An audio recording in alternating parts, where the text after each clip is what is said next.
অন্তর্বর্তী সরকার ভূমিকা নিয়ে? এক্ষেত্রে কিছু চেষ্টা করছে, সেগুলো গুরুত্বপূর্ণ, প্রশংসনীয়। তারা ধর্মীয় নেতাদের সাথে বৈঠক করছে, ডায়ালগের একটা ব্যবস্থা করেছে।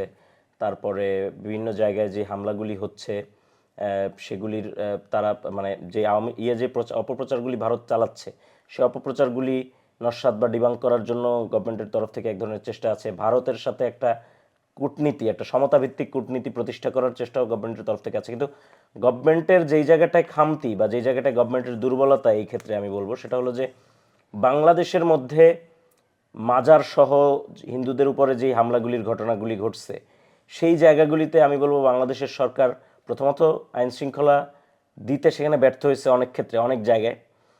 আবার অনেক জায়গায় এই যে এইটাকে মানে হিন্দুদের যেই যেই দাবি দাওয়াগুলি আছে, বা হিন্দুদের উপর যে হামলাগুলি হয়েছে, পলিটিক্যাল বাইরের যে হামলাগুলি হয়েছে, সেই দাবি দাওয়াগুলিকে পর্যালোচনা করা, সেগুলিকে আন্তরিকতার সাথে সেগুলির নিয়ে আলাপ আলোচনার টেবিলে বসা, কিংবা ওই যে বিচার মানে যে হামলাগুলি হয়েছে সেগুলির বিচার, নিরাপত্তা দেওয়া, এই জায়গাগুলিতে আমি বলবো যে ইন্টারিম গভর্নমেন্ট মোটা দাগে তার এক ধরনের ব্যর্থতা আছে।